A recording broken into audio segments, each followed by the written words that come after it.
We begin here. The investigating officer in the Joshlin Smith kidnapping and human trafficking case says videos that were shared on social media hampered the search for the little girl.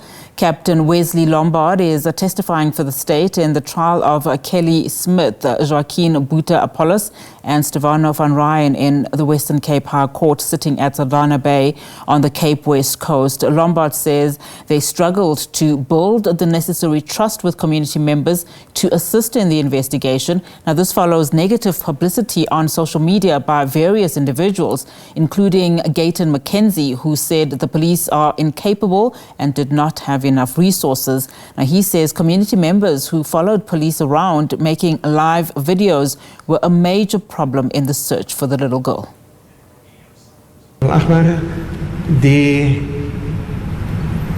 Als ik terug gaan komen naar die lives waar die mensen die politie zo gevolgd het.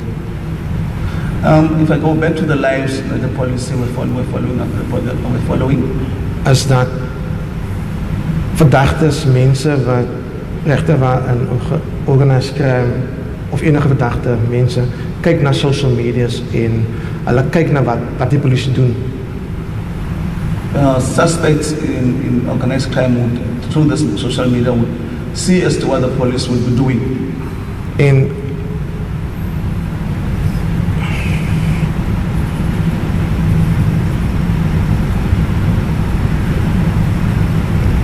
in zo'n geval zoals dit, such a situation like that, as die victim nog in die area is, if the victim is still in the area of enige ander area, of any other area, en die polisie doen hulle deursoekings, then when the police do their searches, en die gemeenskap plaas die goed live, and then this what the police do would be put live, kan hulle die lewe van die victim in gevaar stel.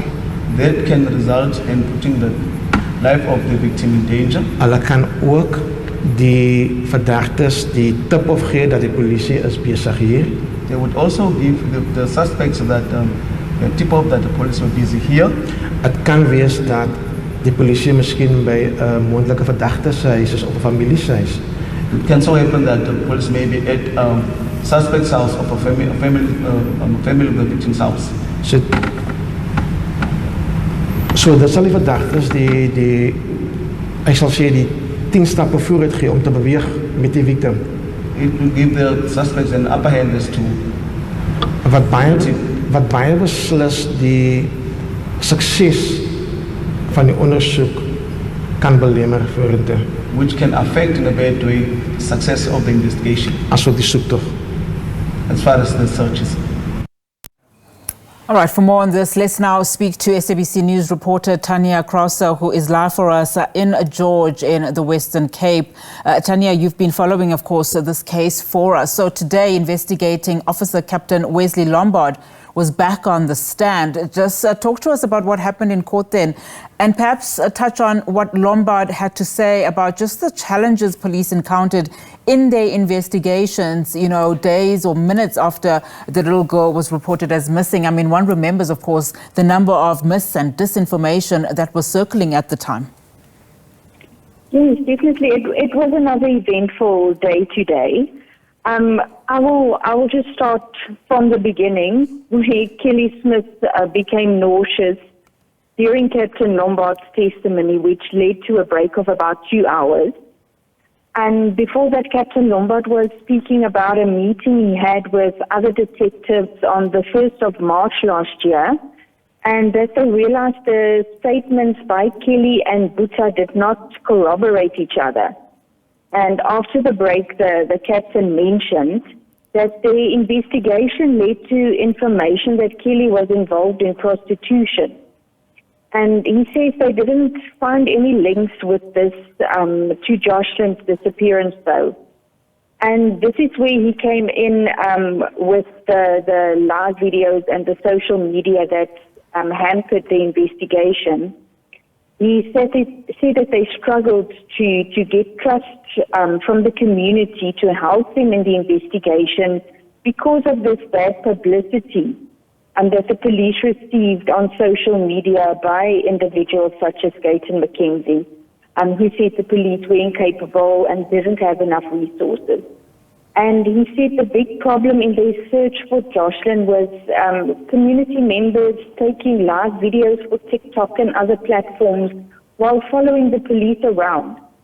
And this could easily have been picked up by potential suspects or the suspects and alerted them to get away with the girl.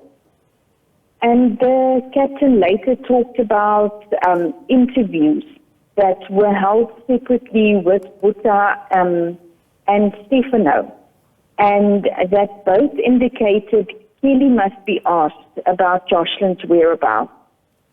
And he says when he confronted Kelly, who was in a different office at the time, she was shouting and swearing Boeta and Steveno.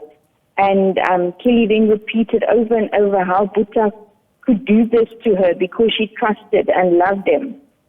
And when Captain Lombard then asked her why she was worried about Boeta and not Joshlin, she became even angrier and later said something that what could she do because Joshlin was gone. He said at this stage, Boeta and Steveno were being taken to police vehicles. When Boeta entered the office where Kelly was, she then shouted at him and asked why he did it. And he said something in the line of, you must just tell the police. And Captain Lombard then decided that all three must be detained and they were taken into custody. And that's basically where the trial was adjourned until tomorrow. And I mean, just, for the benefit of just the viewers and our sense, Tanya, perhaps, as far as you know, of course, just speak to us about how significant then the testimony of the investigating officer is here, particularly when you listen to what he's saying about the behavior, of Kelly Smith as well as her boyfriend, who's also standing accused, given just the testimony that we've been hearing from the state's key witness, Wesley Lombard, for days on end. Also, just touching on some of the things that she has been speaking about. Just give us a sense then in terms of how crucial this witness is, particularly for the state. With Lombard being the main investigation officer, his testimony is very crucial, especially for the state's case against the three accused. And I think what is interesting is that a lot of what he said corroborated what Wesley Lombard said, especially about the day that Joshlin went missing and when Wesley was at Kelly's house, when Boeta and Steveno were there. So a lot of that came out as it seems that Wesley told the truth. And as I said, the captain's testimony is going to be going to play a very big role in the state's case. Absolutely. And of course, I mean, the trial is continuing. So we'll have to see then and where the state's case does, take us to. And quite importantly, what then the defense will then counter across when they have their turn. But Tanya, thank you so much for your update. Tanya Krause is live for us in George in the Western Cape, monitoring developments then of this particular case. It goes back in court tomorrow. The investigating officer in the Joshlin Smith kidnapping and human trafficking case will then continue with his testimony.